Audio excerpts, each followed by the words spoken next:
अस्सलाम वालेकुम नाज़रीन, KTN न्यूज़ में भलीकार माया सबाबरो। अॼु KTN न्यूज़ पंहिंजी 16वीं सालगिरह मल्हाए रही आहे। KTN न्यूज़ पंहिंजी 16वीं सालगिरह इंतहाई सादगीअ सां मल्हाए रही आहे, छो त असांजे केतिरा ई सथ जा साथी KTN न्यूज़ खां विछड़ी विया आहिनि। KTN न्यूज़ हूअं त पंहिंजे प्लेटफॉर्म तां हर आवाज़ उथारियो आहे। मज़लूमनि जो आवाज़ हुजे, ॿोॾ मुतासिरनि जो आवाज़ हुजे, तालीम हुजे या औरतुनि जा हक़ूक़ हुजनि, KTN न्यूज़ पंहिंजो पाण मल्हायो आहे ऐं इहो आवाज़ हमेशह जारी रहंदो। नाज़रीन, अॼु ॻाल्हि ॿोल कंदासीं KTN न्यूज़ सथ जे विछड़ियल साथनि जे हवाले सां। असांखे स्टूडियो में जॉइन कयो आहे वहीद राजपर साहब, एंकर पर्सन आहिनि, चीफ रिपोर्टर KTN न्यूज़ आहिनि। ॿिए पासे असां सां गॾु मौजूदु आहिनि सिंध जर्नलिस्ट काउंसिल जा अॻवान गाज़ी झंडेर साहब। असां सां गॾु आइनी माहिर बि मौजूदु आहिनि, ज़मीर सुमरो साहब। ॻाल्हि ॿोल कंदासीं। KTN न्यूज़ अॼु पंहिंजी 16वीं सालगिरह मल्हाए रही आहे। वहीद साहब, छा चवंदा? ॾिसो सबा, KTN काविश कोशिश ग्रुप जेको आहे सॼो जेको हिकिड़ी जिद्दत आंदी सहाफ़त में, सिंधी मीडिया में, इन खां पहिरीं जेके तारीख़ जा वर्क उथलाए ॾिसंदासीं पाण त एतिरो तइदादु तव्हांखे सिंधी सहाफ़त में सहाफ़ियुनि जी जेकी शहादत जो अंगु नज़र न ईंदो। उन जेको रीज़न आहे, सबबु आहे मेन त काविश KTN ग्रुप जे तरफ़ां सदाईं फ्रंट लाइन ते जेके असांजा साथी रहिया आहिनि, सथिया साथी, उहो फ्रंट लाइन ते रही करे जेको हुन रिपोर्टिंग कई आहे। उन में मुनीर सांगी हुजे, फ्रंट लाइन ते जेको आहे रिपोर्टिंग कंदे शहीद थियो। शहीद जानमोहन महर जो मिसाल तव्हांजे साम्हूं आहे ताज़ो, उनजो जेको हुनखे शहीद कयो वियो। उहो सिंध जो जेको आहे उहा मज़लूमनि जो आवाज़ु हुयो। सिर्फ़ु हुनखे असां सखर ताईं महदूद नथा करे सघूं, सॼी सिंध जो, पाकिस्तान जो आवाज़ु हुयो, मज़लूम माण्हुनि जो। जेकॾहिं ॾिठो वञे त जेकी सिंधी सहाफ़त में जिद्दत आंदी KTN काविश ग्रुप जे तरफ़ां, जॾहिं हुन में सिंधी मीडिया में हुनजी एंट्री थी त नवाण आंदी, जिद्दत आंदी, इन्वेस्टिगेटिव जेके जर्नलिज़म अॻे कोन थींदी हूंदी, उहा जेको आहे काविश KTN जे सिंधी सहाफ़त में अचण खां पोइ नई जिद्दत पैदा थी। नवां लाड़ा जेको आहे मुतारिफ़ कराया, इन्वेस्टिगेटिव रिपोर्टिंग मुतारिफ़ कराई। इन खां पहिरियां जेकॾहिं सिंधी मीडिया जी तारीख़ ते नज़र विझंदासीं त SHO खे पुटु ॼाओ जी उहा जेको मुबारकबाद जी ख़बर लॻंदी, इन क़िस्म जूं न्यूज़ हूंदियूं जेके ट्रेंड तब्दील कया KTN काविश ग्रुप जे तरफ़ां। असां सां सभा जेके महिमान बि गॾु आहिनि, उन्हनि खे बि जेको आहे मां तारीफ़ कराईंदो हलां त सिंध जर्नलिस्ट काउंसिल जो अॻूणो जो सदर आहे गाज़ी झंडीर साहिबु, उनखे बि असां वेलकम चऊं था। क़ानूनी माहिर आहे ज़मीर हुसैन साहिबु, उनखे बि प्रोग्राम में अचण ते वेलकम चऊं था। हीअ जेकी असांजी KTN जे सालगिरह आहे, उहो शहीदनि जे नाम असां कई आहे, जेके 6 असांजा शहीद आहिनि। शहीद जानमोहन महर, अज़ीज़ मेमून, औरंगज़ेब टुनियो, मुनीर सांगी समेत जेके 6 साथी असांजा सथिया साथी हुआ, उहे शहीद थिया। फ्रंट लाइन ते जेको आहे रिपोर्टिंग कंदे मज़लूमनि जो आवाज़ु हुया, उनजो ॾोह सिर्फ़ु इहो हुयो त उन मज़लूमनि जो आवाज़ु जेको आहे उहो आला ऐवाननि ताईं पहुचायो। जेके ज़्यादतियूं थियनि पियूं उन्हनि ख़िलाफ़ु जेको आहे आवाज़ु आला ऐवाननि ताईं पहुचायो। त हिन वक़्तु जेको आहे उहे असांजा शहीद जेके साथी थिया, सिर्फ़ु उनजो ॾोह इहो त मज़लूमनि जो आवाज़ु हुआ। गाज़ी झंडीर साहिबु, मां तव्हां ॾे ईंदुमि त हिन वक़्तु जेकी काविश KTN ऐं अॼु जेको KTN जी सालगिरह आहे, असांजो सॼो ग्रुप आहे, सिंधी सहाफ़त में तव्हां KTN जो रोल कीअं था ॾिसो, KTN जो किरदारु कीअं था ॾिसो, मज़लूमनि जी जेकी आवाज़ु बणियो KTN सिंधी जेको पहिरियों चैनल आहे दुनिया जो, उन जी तव्हां किरदारु जेकी जाखोड़ रही आहे सिंधी मीडिया में, जेकी नवां लाड़ा मुतारिफ़ कराया, उन तव्हां छा चवंदो? बिल्कुलु वहीद साहब, वॾी महिरबानी। अॼु KTN न्यूज़ जी 16वीं सालगिरह आहे। मजमूई तौर ते KTN जो जेको इलेक्ट्रॉनिक मीडिया वारो सफ़र आहे, उनखे 21 साल आहे। अॼु 16वीं सालगिरह ते KTN न्यूज़ जे सथ खे, समूरे वर्करनि खे, साथियुनि खे, मैनेजमेंट खे आउं वाधायूं पेश कंदुसि। उन्हनि जो हीउ जेको सफ़र रहियो आहे 16 सालनि जो KTN न्यूज़ वारो, यकीनन ही साराह जोॻो आहे। जीअं तव्हां ॿुधायो त KTN ऐं काविश ग्रुप सिंधी सहाफ़त में जेके नवां लाड़ा, नवां ट्रेंड मुतारिफ़ कराया, जंहिंजे करे सिंध जी सहाफ़त में जिद्दत आई ऐं तमामु वॾे अंग में आम माण्हुनि जा इशूज़ एड्रेस थिया। इंसानी हक़नि ते कीअं लिखिजे, इहो काविश ऐं KTN ग्रुप जे तरफ़ां रिपोर्टिंग वारे सेंस में हिकिड़ो इंट्रोड्यूस कराई वई टर्मिनोलॉजी असां वटि सिंध में। ऐं औरतुनि जे हक़नि ते कीअं ॻाल्हाइजे, कारोकारी जे ख़िलाफ़ु हिकु एज़ अ जर्नलिस्ट कीअं स्ट्रगल करे सघिजे थी, इहो असांखे काविश ऐं KTN जी केयर ऑफ मिलियो। छाकाणि त आउं बुनियादी तौर ते काविश ग्रुप जी पैदावार आहियां। मूं जेको जर्नलिज़म जी शुरूआति कई आहे, पन्नो वाकिल सां मुंहिंजो ताल्लुक़ु आहे, मूं काविश ग्रुप मां कई आहे, काविश मां कई आहे। इन करे असांजी जेका बेसिक ट्रेनिंग थी, जीअं तव्हां ॿुधायो, त इन खां पहिरियां इहो चयो वेंदो हो त सूबेदार साहिब खे चंड जहिड़ो पुटु ॼाओ आहे, अख़बार में ख़बर छपिजी ईंदी। पर हीउ जेको काविश ऐं KTN ग्रुप में जर्नलिज़म में जिद्दत आई, सिंधी सहाफ़त में ख़ासि करे नवां लाड़ा साम्हूं आया, उन्हनि में इहो ॿुधायो वियो त सूबेदार खे चंड जहिड़ो पुटु ॼावण का ख़बर न आहे, SSP साहिब खे प्रोमोट करण का ख़बर न आहे, पर ख़बर इहा आहे तव्हां रिपोर्ट करियो त किथे इंसानी हक़नि जी भञकड़ी थी आहे, किथे जरगो थिए पियो, किथे कारोकारी थिए पई, किथे पुलिस मुक़ाबिलो जुर्तू थिए पियो, पुलिस ज़्यादती करे पई आम माण्हुनि सां, बेगुनाहनि सां, बेॾोहनि सां, रिसोर्सिस ते, सिंध जे हक़नि ते, सिंधी माण्हुनि जे हक़नि ते जेको KTN जो कंट्रीब्यूशन रहियो आहे, यकीनन तव्हां सभई मुबारकबाद जे लाइक़ु आहियो। उन सां गॾोगॾु आउं अॼु तव्हांजे हिन मंच ते KTN जे समूरे सथ खे जस पेश कंदुसि इन हवाले सां त अॼोकी ही जेका सालगिरह आहे, तव्हां पंहिंजे शहीद साथियुनि जे नाले कई आहे। तमामु सुठी रवायत आहे इहा, ऐं इन रवायत जो बानी बि काविश ग्रुप ऐं KTN ग्रुप आहे त जिते ही सिंध में जेको सहाफ़ी शहीद पंहिंजे साथियुनि खे ओनरशिप ॾियण वारी रवायत आहे KTN जे तरफ़ां, जीअं जान मोहम्मद वारो केस हुजे, शहीद अज़ीज़ मेमण वारो केस हुजे, अमीर बख्श बिरोई खां वठी शाहिद सुमरो खां वठी जन साथियुनि जे लाइ KTN ऐं काविश ग्रुप जे तरफ़ां जेका स्ट्रगल आहे, इहा यकीनन साराह जोगी आहे। ऐं आउं जस थो पेश करियां दिली तौर ते तव्हांजे समूरे सथ खे, तव्हांजे मैनेजमेंट खे, जहिड़े तरीक़े सां तव्हां पंहिंजे शहीद साथियुनि सां गॾु बीहो था।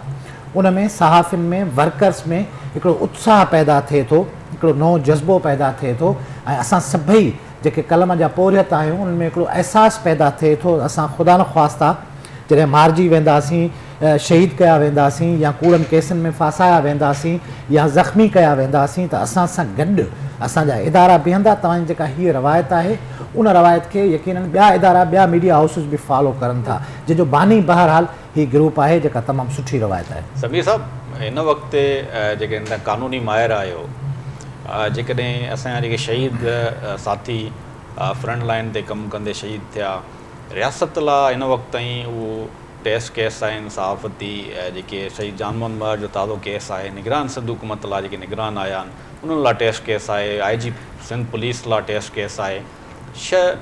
जेके असांजा शहीद जान मोहम्मद मर समेत जेके जर्नलिस्ट काविश KTN ग्रुप जा साथी शहीद थिया, उन्हनि जा केस अञा ताईं रोलड़े जो शिकार आहिनि, हिकु बि मरकज़ी मुलज़िम खे अञा ताईं सज़ा न आई आहे। तव्हां छा चवंदो?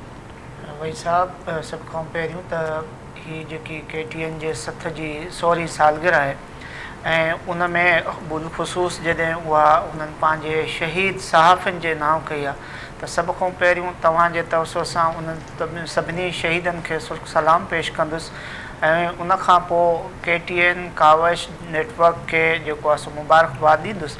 अर्ज़ु इहो आहे त KTN ऐं काविश जो ही जेको सथ आहे, इहो सिर्फ़ु ख़बर जे हद ताईं, न्यूज़ जे हद ताईं न आहे। हीउ मुआशिरे जो हिकिड़ो आवाज़ु आहे, हीउ सहाफ़ी जे कलम जो आवाज़ु आहे, हीउ मज़लूम जो आवाज़ु आहे। हिन मुआशिरे में हर उन तबिके जो आवाज़ु आहे जंहिंजो को आवाज़ु न ठहंदो आहे। ऐं जेके बि अव्हांजा साथी, असांजा साथी शहीद थिया आहिनि, उहे KTN सां जेके मनसूब हुया, उन्हनि जी शहादतुनि जो सबबु बि इहो ई आहे त हू हक़ ऐं सच सां बीठा। हू सदाईं जेको आहे सो मज़लूम जो आवाज़ु ठहिया, ऐं उन बरबरियत ऐं जेको आहे अलमनाक उन्हनि मौक़िफ़नि ऐं उन्हनि जे अॻियां चट्टान थी करे हमेशह जेको आहे सो विढ़ंदा रहिया, लड़ंदा रहिया। ऐं हुननि कॾहिं बि पंहिंजे कलम खे शर्मशार हुअण न ॾिनो, बल्कि हू हमेशह इन मौक़िफ़ में रहिया त हुननि जी ज़िंदगी बि वञे, पर हू हक़ ऐं सच जो साथ ॾींदा। ऐं KTN अहिड़ा जेको आहे सो जोधा जवान, अहिड़ा कलमकार, अहिड़ा सहाफ़ी, अहिड़ा मुआशिरे जा रोल मॉडल पैदा कया आहिनि, जेकी तमामु हिकिड़ी सिंध जे सिविलाइज़ेशन में उन्हनि खे हमेशह यादि रखियो वेंदो, ऐं उन्हनि जो किरदारु जेको आहे सो हमेशह बहितरीनु अंदाज़ में यादि कयो वेंदो। बाक़ी रही ॻाल्हि इहा आहे त असांजे सिंध में हर तरह सां ॾिठो वञे त इंतिज़ामी हुजे, मुआशरती हुजे, हुकूक जो समाजी हुकूक हुजनि, बुनियादी हुकूक हुजनि, उन में हमेशह जेको बि विक्टम रहियो आहे, जेको बि उन जो शिकार रहियो आहे, उनखे KTN हिकु ख़ूबसूरत तरीक़े सां, हिकिड़े बहितरीनु अंदाज़ सां पेश कयो आहे ऐं उन जे करे जेके बि कोटियनि जा सथ जा साथी उन आवाज़ में पंहिंजो आवाज़ मिलाईंदा रहिया ऐं शहीद थी विया ऐं उन जे करे उन्हनि जी शहादत जेको आहे हींअर ताईं असां खां इहा शइ घुरे थी त उन्हनि सां कॾहिं इंसाफ़ थींदो।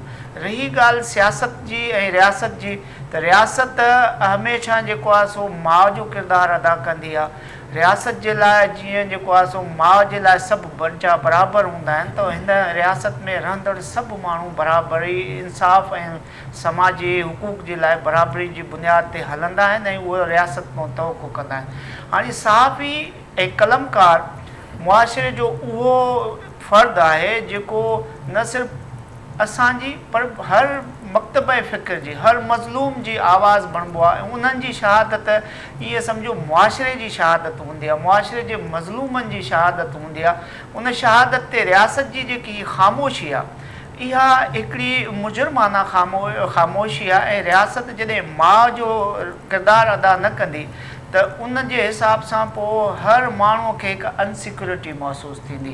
ग़ैर मुहाफ़िज़ जेके असांजा मुहाफ़िज़ आहिनि उहे असांखे जॾहिं ग़ैर मुहाफ़िज़ कंदा त पोइ असां में हिकु अनसिक्योरिटी पैदा थींदी। शहीद जान मोहम्मद जो केस ऐं ॿियनि शहीदनि जो केस जंहिंमें तव्हां ॾिसो अॼु ॾींहं ताईं जेके ट्रायल हलिया आहिनि हाणे उन में छा थींदो आहे त जेकी प्रोसिक्यूशन आहे उहा ज़िमेदारी हूंदी आहे हुकूमत वक़्त जी। हुकूमत वक़्त हमेशह उन्हनि खे जेको आहे सो मीडिया जे हद ताईं कवरेज जे हद ताईं त चवंदी आहे त असीं जेको आहे सो भरपूर कयूं था, मगर अमली तौर ते ऐं जेकॾहिं उनखे ॾिसजे त उहा कंहिं बि क़िस्म जी अहिड़ी का बि हिकमत अमली या फ़ैसिला साज़ी या प्रोसिक्यूशन जे तहत अहिड़ी का बि किरदार वारी सूरत हाल न इख़्तियार कई आहे जंहिंमें कंहिं मज़लूम सहाफ़ीअ खे हक़ु मिलियो हुजे, उनजे क़त्ल सां इंसाफ़ थियो हुजे, उनजे घर वारनि सां इंसाफ़ थियो हुजे, उन्हनि जेको सचु ऐं हक़ु चयो हुयो उनखे इंसाफ़ मिलियो हुजे। सो हींअर जेकी असांजी हुकूमत आहे निगरान हुकूमत, उहा निगरान हुकूमत मुंहिंजो ख़्यालु आहे त जान मोहम्मद शहीद जो जॾहिं खून थियो त हू हुकूमत जेकी इलेक्टेड हुकूमत हुई उहा हुई, उन बि को अहिड़ो इनिशिएटिव न वरितो। ऐं मूंखे यादि आहे त हिकिड़ो प्रोग्राम मूं कयो हुयो शहीद जान मोहम्मद ते, त उन में इहा शइ आई त जॾहिं शहीद जो लाश पियो हुयो ऐं उनखे जेको आहे सो FIR न पई थिए, FIR में डिले थी वई जेकी रियासत जी ऐं आला अमलदारनि जी गिफ़लत हुई। पोइ जॾहिं शहीद जी FIR थी त इन्वेस्टिगेशन ऐं इंक्वायरी जेकी हूंदी आहे उहा प्रोसीजरल वे में ईअं हूंदी आहे त बिना कंहिं प्रॉपर इंक्वायरी या इन्वेस्टिगेशन खां तव्हां को बि अहिड़ो बयानु न ॾींदा आहियो। पर शहीद जो खून रायकान करण लाइ हुननि SSP लेवल ते पहिरीं ॿुधाए छॾियो त हीअ हिन सबब जे करे थी आहे, हीअ हिन जे करे थी आहे, जॾहिं त को मुलज़िम गिरफ़्तार न थियो, का इन्वेस्टिगेशन ऐं इंक्वायरी थी कोन हुई। पहिरीं हुनजे खून खे लोहण जे लाइ हुननि अहिड़ो बयानु जारी कयो जंहिंमें अॻिते हली जेकी बि का इंक्वायरी या इन्वेस्टिगेशन हुजे त उन में मैनिपुलेट करे सघूं। बाक़ी हाणे अचिजे थो त हर सिंधीअ जे सकाफ़त जो, हर सिंधीअ जे जेको आहे सो तशख़ुस जो आवाज़ KTN आहे ऐं KTN खे असीं जेको आहे सो हिकु दफ़ो ॿीहर 16वीं सालगिरह ते वाधाई ऐं जस्ता ॾियूं पिया। गाज़ी साहब, तव्हांखे ख़बर आहे त KTN हमेशह मज़लूमनि जो आवाज़ बणी आहे, मज़लूमनि जो साथ ॾिनो आहे। उहा औरत हुजे मर्द हुजे, हमेशह KTN न्यूज़ आवाज़ उथारियो आहे। जेके असांजा सहाफ़ी शहीद थी वञनि था उन्हनि जो जॾहिं आवाज़ उथारियो वञे थो त छो उन आवाज़ खे दॿाइण जी कोशिशि कई वञे थी? अहिड़ा कहिड़ा पोयां हथ हुजनि था जेके आवाज़ दॿाइनि था? हाणे असांजो जेको केस आहे शहीद जान मोहम्मद महर जो, उन जे हवाले सां केतिरा प्रोटेस्ट कया विया आहिनि, हुकूमत पारां वादा कया विया, हिन वक़्त ताईं कोई लाहे अमल नज़र न पियो अचे। बिल्कुलु ही बेअसी आहे असांजे निज़ाम जी। सहाफ़ी जान मोहम्मद जो जेकॾहिं पाण ज़िक्र करियूं त शहीद जान मोहम्मद अहिड़ो करेक्टर हुयो जेको सखर में KTN जे तरफ़ां हिकिड़ो पिलर हुयो जेको आम माण्हुनि जे बेवस ऐं बेपोच माण्हुनि जे हक़नि जे लाइ सदाईं KTN जी स्क्रीन ते विढ़ंदे नज़र ईंदो हो। यकीनन जान मोहम्मद महर मां इलाइक़े जा ताक़तवर माण्हू नाख़ुशि हुआ, उन मां जेके बि पावरफुल क़ुवतूं हुयूं उहे नाख़ुशि हुयूं, छाकाणि त हीअ जेको मीडिया वारो असांजो प्लेटफॉर्म आहे, जेको सहाफ़ी वटि जेका हीअ कलम ऐं स्क्रीन जी सघ आहे, उहा आम बेवस ऐं बेपहुच माण्हू खे रिलीफ ॾियारींदी आहे हमेशह पावरफुल माण्हू जे ख़िलाफ़ु बीहंदी आहे। पोइ पावरफुल माण्हू पुलिस ऑफिसर जे रूप में हुजे, कंहिं सरदार भोतार जी सूरत में हुजे, या कंहिं इलाइक़े जे दहशतगर्द दादागीर या धाड़ेल जी सूरत में हुजे। जान मोहन जी शहादत खां पोइ इंतिहाई शर्मनाक हद ताईं अॼु 49 ॾींहं गुज़रनि पिया शहीद जे वाक़े खे, हिन महिल ताईं मरकज़ी कातिलनि मां हिकिड़ो कातिल बि गिरफ़्तार न थी सघनि ऐं सरकारी सतह ते मुसलसल सहाफ़ियुनि सां ग़लति बयानी करणु, कूड़ा वाइदा करणु, जेके अहिड़ा वाइदा जेके वफ़ा न पिया थियनि। वहीद राजपर साहिबु तव्हांजो ब्यूरो चीफ आहे, जेकॾहिं मूंखे इजाज़त ॾिए त पोइ दफ़े असांजी IG सिंध पुलिस सां वहीद साहिबु बि हुयो। ऑफ द रिकॉर्ड मुलाक़ात त ऑफिशियल हुई, पर उनजी जेके ॻाल्हियूं हुयूं ऑफ द रिकॉर्ड हुयूं। ऑफ द रिकॉर्ड ॻाल्हियुनि में असां जॾहिं जान मोहम्मद महर वारो इशू उनजे साम्हूं रखियोसीं, लंच हुई IG ऑफिस में, सीनियर सहाफ़ियुनि खे सॾियो वियो हो। यकीनन असांजो साथी शहीद थियो आहे ऐं असां सभई सोगवार आहियूं, सॼी सिंध जा सहाफ़ी, सॼे मुल्क जा सहाफ़ी। जिते जिते जंहिं बि सहाफ़ी दोस्त खे मौक़ो मिलंदो आहे इक़्तिदार धणियुनि वटि, हर सहाफ़ी केस रखण जी कोशिशि कंदो आहे जान मोहम्मद जो। हिन दफ़े जॾहिं IG सिंध जे आॾो असां इहो केस रखियोसीं, वहीद साहिबु असां सभिनी गॾिजी करे, त IG साहिब जो जेको रेस्पॉन्स हुयो ऑफ द रिकॉर्ड, उहो इंतिहाई मायूस कंदड़ हो। अहिड़ो भूंडो रेस्पॉन्स हुयो जेको हिते बयानु नथो करे सघिजे। यकीन उन सां मायूसी पखिड़बी। हिन क़िस्म जी जेका रवश आहे सरकार जी, सरकारी इदारनि जी, लॉ एनफोर्समेंट एजेंसियुनि जी, उहा मायूस थी करे, पर असां मायूस पोइ बि न आहियूं। को बि सहाफ़ी मायूस न थींदो। जान मोहम्मद महर असां सभिनी खे उत्साह ॾेई वियो आहे, उमीद ॾेई वियो आहे। जान मोहम्मद महर जहिड़ा करेक्टर असांजा आइडियल आहिनि, शहीद मरंदा न आहिनि। जान मोहम्मद महर खे जेको ट्रिब्यूट, जेका भेट आहे सिंध में, सॼे मुल्क जी कलमकार कम्यूनिटी जे तरफ़ां मिले पई, सॼे मुल्क जी सिविल सोसाइटी जे तरफ़ां मिले पई, तमामु वॾो एज़ाज़ आहे। असां सभु सहाफ़ी पंहिंजूं ज़िंदगियूं क़ुर्बान करण लाइ तयारु आहियूं, पर असांजो जेको मक़सदु आहे, जेको टारगेट आहे, बेपहुच ऐं बेवस मज़लूम माण्हुनि सां बीहण वारो, उन खे कंहिं बि सूरत में कंप्रोमाइज़ न कंदासीं। गाज़ी साहिबु, मां हिन में ॾिसो ऑफ द रिकॉर्ड इजाज़त सां, ऑफ द रिकॉर्ड शयूं स्क्रीन ते न अचणु घुरिजनि माज़रत सां, पर मां अहिड़ो जेको कोड़ो सच हुयो जेको हिन स्क्रीन ते मां बयानु करे वेठो आहियां। त मूं चयुमि त पहिरियां IG सिंध सां जॾहिं असांजी मुलाक़ात हुई, हुनजे आॾो हिनखे सुवालु रखियोसीं त शहीद जान मोहम्मद महर तव्हां लाइ टेस्ट केस हुयो, उहो तव्हांखे रिज़ॉल्व करणु घुरिजे आहे, तव्हांजी कारकर्दगी इन खां अलावा छा आहे, उहो असांखे बयानु कयो। जिन ते हुन चयो शहीद जान मोहम्मद महर जा कातिल कभी गिरफ़्तार नहीं होंगे। जंहिं ते गाज़ी झंडीर वरी मूंखे सपोर्ट कंदे चयो त हिन वक़्त ताईं अञा ताईं केस IG सिंध खां सवाल कयो त तव्हां अञा ताईं गिरफ़्तार न कया आहिनि शहीद जान मोहम्मद महर जा कातिल, आज़ादु घुमनि पिया, कचे में पाणी कोन्हे। त हुन ते चयईं भाई मैंने बोल दिया कभी गिरफ़्तार नहीं होंगे। इन सां ॾिसो गाज़ी साहिबु, मायूसी कोन फैलिजंदी, शऊर सॼो असां सां गॾु आहे, कश्मीर खां कराची ताईं। IG हुजे, निगरान सिंध हुकूमत हुजे, कातिल शहीद जान मोहम्मद महर जा गिरफ़्तार थींदा। ऐं इन खां अलावा जेके सरपरस्त आहिनि, मास्टर माइंड आहिनि, ऐं जेके उनजा सहूलियतकार आहिनि, उहे बि गिरफ़्तार थींदा, आइडेंटिफाई थी करे उहे बि कैफ़र किरदार ताईं पुॼंदा। त इहो ऑफ द रिकॉर्ड शयूं स्क्रीन ते न अचणु घुरिजनि, पर मजबूर में असां इहे जेके अॼु छो त KTN जी जेकी सालगिरह आहे, उहो शहीदनि जे नाम आहे, शहीदनि जी ॻाल्हि थिए पई। असांजा जेके 6 शहीद हिन वक़्त ताईं जेके फ्रंट लाइन ते विढ़ंदे शहीद थिया आहिनि, त इहे शयूं जेके आहिनि ऐवाननि में जेके ऑफिशियल मीटिंग्स थियनि थियूं, जेके पब्लिक न पियूं थियनि, पर इहे अॼु मजबूरी में असां छो शहीदनि जो ॾींहुं आहे, इन करे इहे जेके ॻाल्हियूं थियूं, जेके डेवलपमेंट्स थियूं आहिनि, उहे पब्लिक ॾाढो अचणु घुरिजनि, पब्लिक खे फ़ैसिलो करणु घुरिजे, सिंध जे कलम धणनि खे करणु घुरिजे, शऊर खे करणु घुरिजे। त हिन वक़्तु निगराननि जा जेके कमांडर आहिनि, सिंध पुलिस जो जेको कमांडर आहे, उनजो ई किरदारु आहे। निगरान सिंध गवर्नमेंट में जेके वेठल किरदार आहिनि, जेके आम शख़्सियतूं आहिनि, उन्हनि जो किरदारु छा आहे, कहिड़ो मौक़ुफ़ आहे, उहो आम थियणु घुरिजे। हाणे मां ज़मीर साहिबु ॾेई ईंदुमि। ज़मीर साहिबु, समूरी सूरत हाल तव्हांजे साम्हूं आहे, इंतिहाई मायूस कंदड़ आहे, पर असां मायूस कोन थिया आहियूं। असां पुरुमीद आहियूं शहीद जान मोहम्मद महर जा कातिल गिरफ़्तार थींदा। तव्हां छा था सम्झो अदालतुनि में ई केस वञिणो आहे, तव्हां केतिरा पुरुमीद आहियो? ऐं हिन वक़्त ताईं जेके 5 असांजा साथी शहीद थिया, शाहिद सुमरो हुजे, औरंगज़ेब तुनियो हुजे, मुनीर सांगी हुजे, उन समेत अज़ीज़ मेमण हुजे, उनजे जेके बि शहीद थिया आहिनि, उनखे अञा ताईं सज़ा न मिली आहे। हिन वक़्तु जेको शहीद जान मोहम्मद महर जो केस आहे, तव्हां उन मां केतिरा पुरुमीद आहियो? छा अदालतुनि में बि उमेदु आहे या जेके छो त केस जेके IOs आहिनि हिन वक़्त ताईं 4 तब्दील थी चुका आहिनि, कुदूस कलवड़ खे बि तब्दील कयो वियो आहे। तव्हां छा चवंदो एज़ ए क़ानूनी माहिर, कानून जा शागिर्द, बतौर कानून जा शागिर्द तव्हांजो छा मौक़िफ़ आहे, तव्हां छा था सम्झो?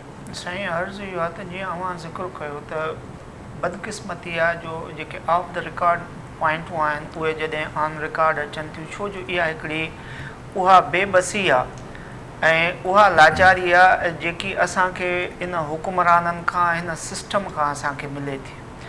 ऐं इहा जेकॾहिं असां वटि आइन कानून जी हुकुमरानी हुजे ऐं हक़ीक़ी तौर ते असांखे असांजे हिन रियासत ऐं मुल्क में नुमाइंदगी हुजे त पोइ कीअं इहो मुमकिन आहे त असां अहिड़ियूं ॻाल्हियूं बि जेको ऑफ रिकॉर्ड वारियूं बि ऑन रिकॉर्ड ते आणियूं। हाणे अर्ज़ु इहो आहे त हुकूमत वक़्तु हुजे, निज़ाम ऐं जेको असांजो निज़ाम हुकूमत हुजे, उनखे जेकॾहिं असीं कुलीदी नज़र सां ॾिसूं था त हिते हिकिड़ी माना मीरास ठही पई आहे ऐं नस्ल दर नस्ल जेको आहे उहो हिकिड़ो कॉन्सेप्ट ठहियो आहे त वॾेरे जो पुटु नेक्स्ट जनरेशन में वॾेरो थींदो ऐं उहो ई सियासत में जेको आहे सो लेगेसी संभालींदो, ब्यूरोक्रेट जो पुटु ब्यूरोक्रेट थींदो ऐं जेको आहे सो जज जो पुटु जज थींदो ऐं सियासतदान जो पुटु सियासतदान थींदो। हाणे इहे शयूं असां वटि जेके सेटल्ड प्रिंसिपल थी विया आहिनि उन में इन्हनि जो पाण में अहिड़ो इतिहाद थी वियो आहे त जेको आम माण्हू आहे, जेको आम फ़र्द आहे, उनखे हू कुझु सम्झनि ई कोन था ऐं हू ड्रिजनि छा खां था, ड्रिजनि था तव्हांजे जेको आहे सो को उहो शऊरमंद जेको इंसानी हुकूक जी ॻाल्हि कंदो, उहो सहाफ़ी जेको हक़ सच जो साथ ॾींदो, उहो जेको आहे सो सोशल वर्कर जेको आवाम लाइ बीहंदो, उहे पोइ उन्हनि जे लाइ अखियुनि में कंडो आहिनि। हाणे जीअं अदे गाज़ी चयो त हिते जेको सिस्टम आहे उन में सरदार मीर पीर उन्हनि जे लाइ शहीद शान जान मोहम्मद महर जेको हुयो उहो कंडो हुयो ऐं उहो चुभे पियो। उहो कंडो जेको जॾहिं उन्हनि माण्हुनि खे चुभे पियो, उहे ई माण्हू हिन रियासत जा रिप्रेज़ेंटेटिव था थियनि, हुकुमरान बि उहे था थियनि। पोइ उहे जॾहिं MN MPs था थियनि, वरी पोइ उन्हनि जो जेको आहे सो मिनिस्टर ऐं चीफ मिनिस्टर थो थिए, पोइ उहे छा था कनि त उहे आम माण्हूअ जे बजाए उन्हनि माण्हुनि जो साथ था ॾियनि जेके सम्झनि था त इहो जेको बि हक़ सच जो अलमदार आहे, जेको शऊरमंद आहे, उहो असांजो इज्तिमाही दुश्मन आहे। सो हाणे अचिजे थो त शहीद जान मोहम्मद महर जो जेको केस आहे, केस छा हूंदो आहे त हर फ़र्द खे असां वटि आइन जे आर्टिकल 10A जे तहत इहा मिलियल आहे त उन सां इंसाफ़ थिए ऐं उनजो फेयर ट्रायल थिए। पर बदकिस्मती शहीद जान मोहम्मद उहो कंडो उन सिस्टम जे उन सोच जे लाइ हुयो जंहिंखे ही इज्तिमाही तौर ते ज़ाया करणु था चाहिनि। ऐं उनजो इहो अवां ॾिठो त जॾहिं हुनजी FIR थिए पई त उहा FIR खां वठी या हिन महिल ताईं जेको ट्रायल आहे उहो क्वेश्चनाइज़ आहे ऐं रियासत जेकी आहे उहा प्रोसिक्यूशन खे जेको आहे सो ॾिसंदी आहे ऐं प्रोसिक्यूशन जो कमु आहे उहो केस जेको आहे उहो एस्टेब्लिश करे ऐं मज़लूम खे जेको आहे सो हक़ ऐं इंसाफ़ ताईं दस्तरस ॾिए ऐं जेको ज़ालिम आहे उन ते गिरफ़ रखे। पर हाणे हिते जेकॾहिं ॾिसूं था कंपोज़िशन त उहे ज़ालिम साहिब इक़्तिदार था थियनि ऐं पोइ उन्हनि खे जेको आहे सो पंहिंजे अंडर में करणी आहे ब्यूरोक्रेसी ऐं इहा प्रोसिक्यूशन ऐं पोइ उनखे पंहिंजे मर्ज़ीअ सां हलाइनि था। ऐं उन में जेकॾहिं को बि ग़रीब को बि आम फ़र्द आवाज़ु उथारे थो त पोइ उनजे आवाज़ खे कीअं दॿाइजे थो, उहो KTN जा जेके सहाफ़ी आहिनि ऐं साथवंद आहिनि जेके पंहिंजूं ज़िंदगियूं हिन सच ऐं हक़ में विञाए वेठा आहिनि, त उनखां वधीक ॿियो कहिड़ो सुवाल ऐं जेको आहे मिसाल थी सघे थो।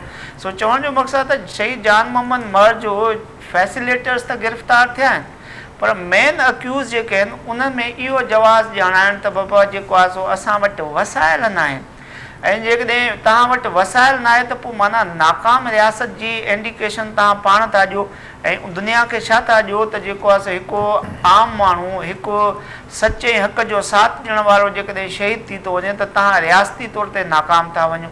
ॿियो अदालत में जेकॾहिं हिन केस खे आणे ऐं असां इन ते तबसरो कयूं था त अदालत मुंहिंजो ख़्यालु आहे कुझु बि न कंदी। अदालत कंदी आहे त हू प्रोसिक्यूशन खे चवंदी आहे त बाबा केस एस्टेब्लिश करो। हाणे रियासत जॾहिं ज़िम्मेदार आहे असांजे माल इज़त नफ़्स ज़िंदगी जी मुहाफ़िज़ जे तौर ते, त जॾहिं उहा ई अहिड़ा कम रखियूं वेठी आहे जो पंहिंजनि बचनि खे माराए थी, ऐं उन मां पोइ असां प्रोसिक्यूशन जी छा उमेद रखी करे अदालत मां तवको रखंदासीं त हीउ इंसाफ़ थींदो। ऐं गाज़ी भाउ जे ऐं अव्हां जे मौक़िफ़ सां मां इहा बि ताईद कंदुसि त असांखे अहिड़नि वाक़ियात मां जेको आहे सो मायूस न थियणु खपे। असांखे हिकु बुलंद आवाज़ करणु खपे, ॿीहर पंहिंजी जेकी आहे ताक़तवर हिकिड़ो आवाज़ु उभारणु खपे। अॼु न सुभाणे न परीहं ज़रूरु इहे ॾूंगर दरंदा, ऐं जेके बि इहे असांजा शहीद आहिनि उन्हनि जे खून जो किथे न किथे जेको आहे सो हक़ सच थींदो। ऐं हक़ सच थियण बि घुर्जे। ज़मीर साहब, हिन वक़्तु असां सां फराज़ भट्ट साहब लाइन ते आहे, पीपल्स पार्टी अॻवान आहिनि। फयाज़ भट्ट साहब, अस्सलाम वालेकुम। जी, KTN न्यूज़ अॼु पंहिंजी 16वीं सालगिरह मल्हाए रही आहे जेका शहीदनि जे नाम कई वई आहे, तव्हां छा चवंदा? बिल्कुलु, सभ खां पहिरीं त मां 16वीं सालगिरह ते मां हुनजी इंतज़ामिया खे, हुनजे मालिकनि खे ऐं जेके बि हुनजा मुलाज़िमीन आहिनि, रिपोर्टर्स आहिनि, सभिनी खे मां मुबारकबाद पेश कयां थो। ऐं KTN तमामु सालनि जे अरसे में तमामु हिकिड़ो सुठे तरीक़े सां मथे उभरी आयो आहे चैनल, जंहिंखे सिंध त छा पर पाकिस्तान में सॼी दुनिया में असांजा सिंधी ॿिया बि गैर सिंधी आहिनि उहे ॾिसनि था। हिकिड़ो सुठो चैनल आहे, ऐं ख़ासि करे जिन ॾींहंनि में इस्तार वरिती त उन टाइम में मुशरफ जो दौरु हूंदो, त आमिर जे दौर में बि हिन पंहिंजो पाण बजायो ऐं जमहूरियत जी बहाली लाइ असांजे KTN जो आम किरदारु आहे। उन विच में हिन जा काफ़ी KTN जा ऐं हिन जे इदारे जा काफ़ी जेके जेलुनि में बि विया रिपोर्टर शहीद बि थिया हूंदा, पर जमहूरियत लाइ ज़बरदस्त पोइ पाण मञा उन टाइम खां वठी। असांजी दुआऊं असांजी KTN चैनल सां, असांजे बालकनि सां, एम्प्लॉय सां, सभिनी सां। फयाज़ साहब, ही शहीद जान मोहम्मद महर जो क़त्ल केस तव्हांजी हुकूमत जे दौर में थियो, अवां बि काबीना जो हिसो हुआ, अञा ताईं केस जेको आहे उहो लटकियल आहे, कातिल गिरफ़्तार न थी सघिया आहिनि। तव्हांजे दौर में बि पुलिस जो साॻियो किरदारु हुयो, हिन वक़्तु बि निगरान सिंध हुकूमत में बि साॻियो किरदारु आहे, तव्हां छा चवंदो?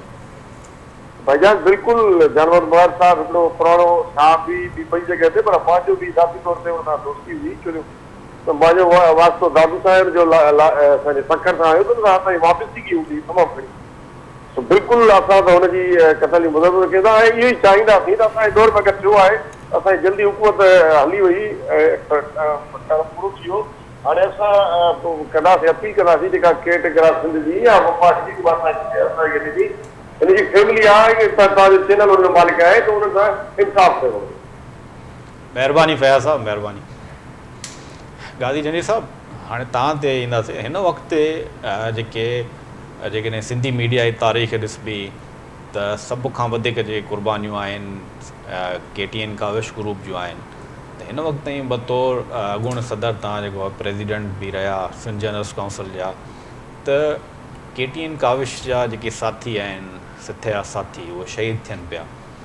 बतौर सिंध जर्नलिस्ट जा ज़िम्मेदार तव्हांखे जेके जर्नलिस्ट आहिनि असांजा ओवरऑल समूरनि जी ॻाल्हि करणु घुरिजे, पर सिंधी मीडिया में सभ खां वधीक क़ुर्बानियूं KTN काविश जूं रहियूं आहिनि, उनजे साथियुनि जूं रहियूं आहिनि, शहीद बि असांजा साथी थिया आहिनि वधि खां वधि।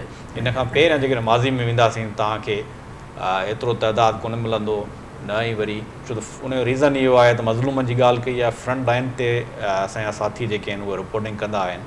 त तंज़ीमुनि जो कहिड़ो किरदारु आहे, ज़ाहिर उनखे प्रोटेक्ट करणु घुरिजे, तव्हांजी नज़र में तव्हां छा चवणु चाहींदो? महिरबानी भाई साहब। तंज़ीमुनि जो किरदारु यकीनन प्रोटेक्शन आहे। तंज़ीमुनि जो सहाफ़िन जे तहफ़ुज़ जे हवाले सां बुनियादी किरदारु आहे। मूंखे ख़ुशी आहे सिंध जर्नलिस्ट काउंसिल जे अॻूणे सदर जी हैसियत सां इहो तव्हांजे ॾाढो इज़हार कंदे त असां पंहिंजे तरफ़ां कोशिशि कई आहे एज़ अ जर्नलिस्ट काउंसिल त सॼी सिंध में, जीअं तव्हां चयो त काविश KTN ग्रुप जा साथी सभ खां वधीक मुतासिर थिया आहिनि। बिल्कुलु हिन ॻाल्हि में का बि ॿी राय न आहे त KTN जा दोस्त, छाकाणि त लीडिंग न्यूज़ या मीडिया हाउस आहे सिंध जो, इन करे हू फ्रंट लाइन ते अचनि था ऐं आम माण्हुनि जे इशूज़ ते कंप्रोमाइज़ नथा करनि। इन जे करे उन्हनि खे शहादतूं उनजे मुक़दर में अचनि थियूं, पर उन सां गॾोगॾु ॿिया जेके मीडिया इंडस्ट्री सां लाॻापियल असांजा दोस्त आहिनि उहे मुतासिर थींदा रहिया आहिनि। एज़ ए जर्नलिस्ट काउंसिल असां शहीद अज़ीज़ मेमूण जे मामले ते मुकमल तौर ते जर्नलिस्ट काउंसिल जा साथी पहिरें ॾींहं खां वठी अॼु ताईं शहीद जी फैमिली सां गॾु बीठा हुआ ऐं हींअर जान मोहम्मद वारे केस में वही सभु तव्हां सां गॾिजी बि इलाही दफ़ा मुख़्तलिफ़ स्ट्रगल्स में गॾु रहिया आहियूं, धरणनि में, एहतजाजनि में ऐं एहतजाजी कैंपुनि में। बदकिस्मती इहा आहे त जेके सहाफ़ती तंज़ीमुनि जी जेका स्ट्रगल आहे उहा जारी आहे ऐं जारी रहंदी हर सूरत में। जीअं शहीद जान मोहम्मद महर जो मीडिया हाउस उन सां गॾु बीठो आहे, ईअं ई सहाफ़ती तंज़ीमूं बि शहीद जान मोहम्मद महर सां गॾु बीठियूं आहिनि, सॼे सिंध जूं, सॼे मुल्क जूं। हाणे इहो अलॻि बहस आहे त पाण उन डीप में वञूं, उन में मां न वेंदुसि त कहिड़ी सहाफ़ती तंज़ीम जो कहिड़ो करैक्टर हुजणु खपे। अलबत्ता ऐं चवण ते इहो थो चाहियां त छाकाणि त असांजो जेको निज़ाम आहे उहो अंधो, गूंगो, ॿोड़ो आहे। पुरअमन मुआशरनि में जीअं साईं चयो पिए त कंहिं माण्हू जो क़त्ल स्टेट जी रिस्पॉन्सिबिलिटी थींदी आहे, स्टेट जी ज़िम्मेदारी आहे त कातिलनि खे कानून जे कटहरे में आणे ऐं मक़तूल जे खून सां इंसाफ़ कयो वञे।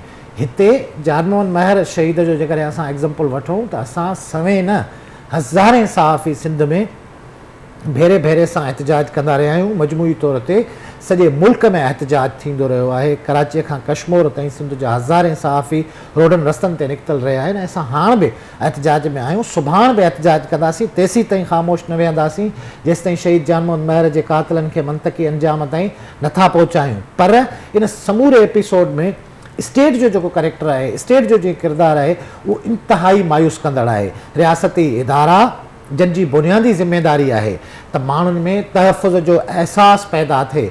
जान मोहम्मद महर जहिड़ा करैक्टर जिन खे समूरी सोसाइटी आइडियल करे डील थी करे, जिन वटि सवें हज़ारे माण्हू इंसाफ़ लाइ ईंदा रहिया आहिनि, उहे माण्हू जॾहिं ईअं ग़ैबाना करे निंधड़का करे मारिया वेंदा ऐं उन्हनि जे कातिलनि जे गिरफ़्तारी जे हवाले सां सरकार जे कन ते जूं बि न चुरंदी। 50 ॾींहं 49 ॾींहं तमामु वॾो अरसो आहे वहीद साहब। कचो सखर जो कचो, अलिफ कचो, कचो भिंडी को अफ़गानिस्तान में कोन्हे, को ईरान में कोन्हे। सिंध सखर ऐं शिकारपुर कश्मीर ज़िले जे विच में हिकिड़ी 100 किलोमीटरनि जी पट्टी आहे जेका पको आहे, जिते एक्सेस आहे, जिते हज़ारे माण्हू रहनि पिया, जिते स्टेट जी एक्सेस आहे। स्टेट सां लाॻापियल ख़ासि तौर ते गवर्नमेंट इंट्रस्टेड न आहे। पुलिस बदकिस्मती सां पुलिस जी तव्हांजे इल्म में आहे त DIG सां ॻाल्हायो, SSP सां ॻाल्हायो, एडिशनल IG सां ॻाल्हायो, सभई चवंदा जान मोहम्मद असांजो दोस्त हो। जीअं हाणे सवेर हिकिड़े असांजे साथी चयो पियो त जान मोहम्मद उनजो दोस्त हुयो। जान मोहम्मद जा जेके दोस्तीअ जा दावेदार ऑफिसर आहिनि उन्हनि जे लाइ हीअ चैलेंज वारी ॻाल्हि आहे, उन्हनि जे लाइ शर्म जहिड़ी ॻाल्हि आहे त शहीद जान मोहम्मद महर जे कातिलनि खे अञा ताईं गिरफ़्तार न पियो कयो वञे। ऐं मां साईं वारी ॻाल्हि खे सेकेंड कंदुसि वकील साहब वारी खे त हिते हिन महिल ताईं जेका प्रोसिक्यूशन थिए पई, जेका पुलिस जी इन्वेस्टिगेशन थिए पई, उहो बिल्कुलु पुअर आहे। जेके 3 या 4 फैसिलिटेटर पुलिस अरेस्ट कया आहिनि उनखां कहिड़ी इन्वेस्टिगेशन कई वई आहे, साइंटिफिक बिहाफ ते उनखां छा इन्वेस्टिगेट कयो वियो आहे, कहिड़ियूं सग ऐं साबितियूं हथ कयूं वयूं आहिनि, कुझु बि न आहे। सवाइ हिन जे त दिलासा ॾिना पिया वञनि कूड़ा ऐं ॾटा ॾिना पिया वञनि सहाफ़ियुनि खे मुतमइन करण लाइ। 4 IOs तब्दील थियण केस जा। असां पहिरें ॾींहं खां वठी मुतालबो रखियोसीं त JIT जी सरबराही कंहिं सीनियर ऑफिसर खे ॾियो, कम घटि में घटि एडिशनल IG सतह जो हुजे या DIG सतह जो ऑफिसर हुजे, नॉन ऑफिसर हुजे पुलिस जो, जंहिं ते असां ट्रस्ट करे सघूं, जेको JIT खे हेड करे ऐं असां सभिनी खे ॿुधाए त सच छा आहे, कातिलनि जे पुठियां लिकल किरदार कहिड़ा आहिनि, पेरा कहिड़ी तरफ़ वञनि पिया।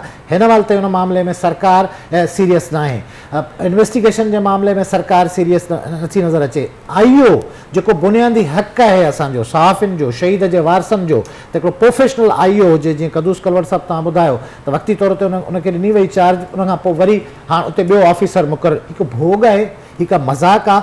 हिन क़िस्म जो हाई प्रोफाइल केस, जंहिं केस ते सॼे सिंध जूं सहाफ़ियुनि जूं, सॼे सिंध जी सिविल सोसाइटी जूं, सॼे मुल्क जे सहाफ़ियुनि जूं, सॼी दुनिया जी सहाफ़ती ऑर्गेनाइज़ेशन जूं नज़रूं आहिनि, उन केस खे तव्हां मज़ाक़ भोग सम्झी करे डील पिया करियो। भेरे भेरे सां तव्हां कूड़ा दिलासा ॾियो पिया असांखे। असां पुरमन जदोजहद जारी रखंदासीं, भले IG साहब जा वाइदा वफ़ा न थियनि, होम मिनिस्टर साहब जा वाइदा वफ़ा न थियनि।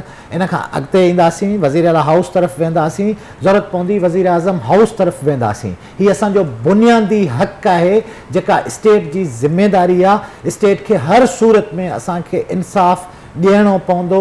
जेकॾहिं पुरमन एहतजाज वसीले न मिलंदो त असां एहतजाज जा ॿिया तरीक़ा अख़्तियार कंदासीं। ज़मीर साहब, तव्हां छा था सम्झो, होम मिनिस्टर बि असांजे जेके धरणो हुयो, कराची प्रेस क्लब खां वज़ीर आला हाउस तरफ़ असांखे वञिणो हुयो, सॼी सिंध या कश्मीर खां कराची ताईं सहाफ़ी आया, 15 ॾींहंनि जो टाइम वरितईं, वरी हफ़्ते जो होम मिनिस्टर जेको आहे हुन में चयो था टीम मुंहिंजी जेकी आहे सॼी पुलिस जी तब्दील थी आहे, नवां ऑफिसर आहिनि, 1 हफ़्ते जो अञा टाइम ॾिनो वञे, त अञा ताईं सिर्फ़ु जेको आहे वाइदा कया पिया वञनि, ऐलाननि ताईं महदूद आहे।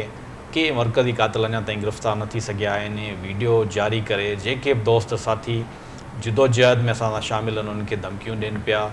तव्हां छा चवंदो, इनखे कीअं पिया ॾिसो, तव्हांजो मौक़िफ़ छा आहे, स्ट्रगल कहिड़े तरीक़े सां हलाइणु घुरिजे अदालतुनि में? ज़ाहिर आहे तव्हां कानून जा शागिर्द आहियो, कानूनी माहिर आहियो, त तव्हांजो मौक़िफ़ छा आहे हिन हवाले सां? भाई साहब, असां वटि चवंदा आहिनि जस्टिस डिले जस्टिस डिनाइड। त जॾहिं बि कंहिंखे कंहिंजो खून या कंहिंसां बि जेकी बि नाजाइज़ी थियल आहे उनखे बेसूदमंद करिणो आहे, ज़ाया करिणो आहे, त उन में डिले कयो। ऐं इहा डिलेइंग टैक्टिस जेकी तव्हां ॿुधायो त होम मिनिस्टर साहिबु आयो ऐं उते अची कुझु जेको आहे सो वादा करियो ऐं पोइ उते पहुचण खां पोइ उन्हनि वादनि खां लाइलम थी वियो, ऐं इहो ई जेको आहे सो हिकिड़ो बहितरीनु तरीक़ो हुननि खे नज़र अचे थो डिलेइंग टैक्टिस जो।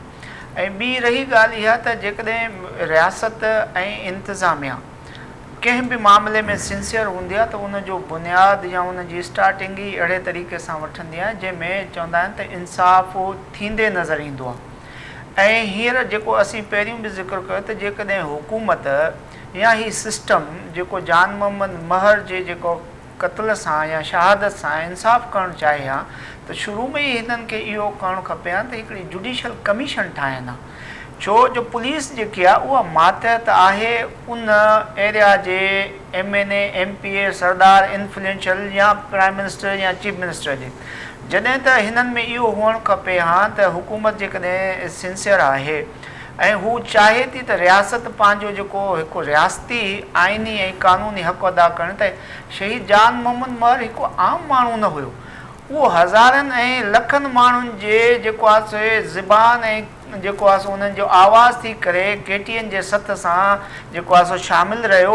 ऐं उन आम माण्हूअ जे जेको आहे खून खे जेकॾहिं असीं ॾिसूं था त उहो बि हक़ु ऐं सच जी ॻोल्हा कंदो आहे, उहो बि इंसाफ़ जी कंदो। पर हीअ त हज़ारनि माण्हुनि जे दर्दनि जो मदावे वारो आवाज़ु हुयो, उनखे रियासत खे जेको आहे सो शर्म अचणु खपे की उनखे इन तरीक़े सां दॿाए थी।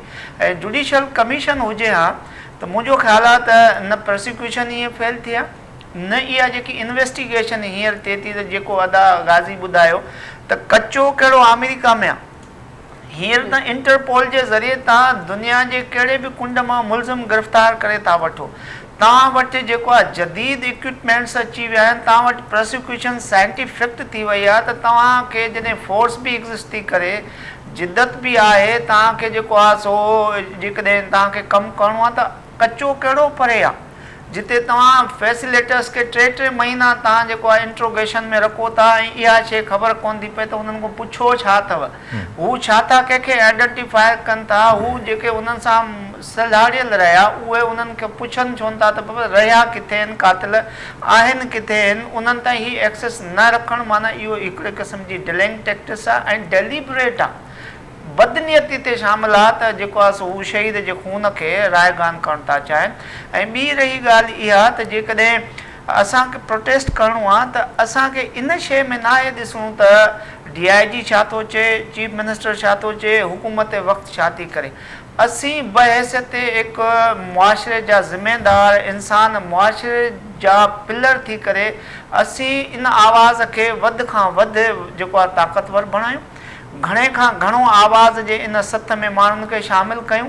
ऐं अॼु न सुभाणे इहो आवाज़ जॾहिं ऐवाननि में गूंजंदो, इन्हनि जे मथे जो सूरु ठहंदो, एक आम माण्हूअ जी नुमाइंदगी जॾहिं असां जहिड़ा पढ़िया लिखिया माण्हू कंदा त उन में बि हिकु बेदारी ईंदी, उन में बि इहो शऊर हूंदो त पोइ उन इलाइक़े जो जेको बि सिस्टम वारो हलाईंदड़ वारो हूंदो, चाहे सरदार हूंदो, ब्यूरोक्रेट हूंदो, SSP हूंदो, उन जे इलाइक़े में जॾहिं अहिड़े क़िस्म जी वारदातूं थींदियूं, अहिड़े क़िस्म जा नाक क़तल थींदा त उन्हनि ताईं हू जेको आहे सो पहुचण जी कोशिशि कंदा, जुरत कंदा। जेकॾहिं असीं इनखे बेबसी करे ऐं वेही रहंदासीं त मुंहिंजो ख़्यालु आहे इहो जेको आहे सुठो अमल न हूंदो। असां सभिनी साञवंदनि खे, सहाफ़िन खे सिर्फ़ु हुकूमत जे हद ताईं एक्सेस न करणु खपे, बल्कि ताईं ज़मीर साहब एक्सेस न करणु घुरिजे।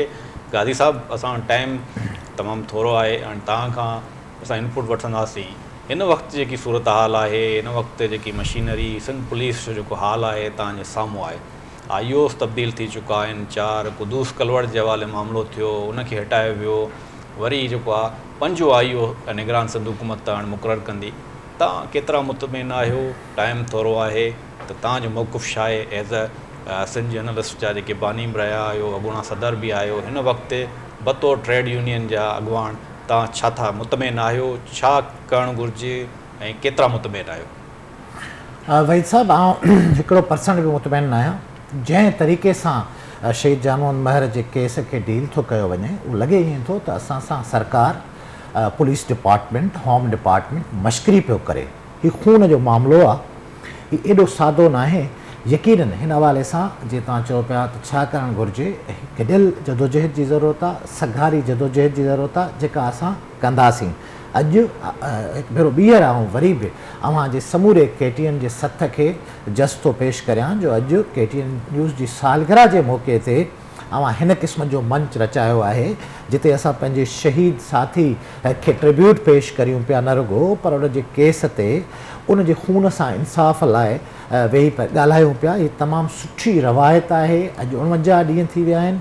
KTN जी स्क्रीन, KTN जे सथ जे तरफ़ां जीअं शहीद जानमोहन महर खे नाहे विसारियो वियो, ईअं सहाफ़ती तंज़ीमूं, सिंध जर्नलिस्ट काउंसिल समेत असांजा ॿिया जेके प्रेस क्लब्स आहिनि, जेके सहाफ़ती तंज़ीमूं आहिनि, उहे सभु इन ॻाल्हि खे सम्झूं था, इन ॻाल्हि ते क़ाइमु आहियूं त शहीद जानमोहन महर जो क़तल केस हर सूरत मंतकी अंजाम ते पहुचणु खपे। मंतकी अंजाम ताईं पहुचणु घुरिजे।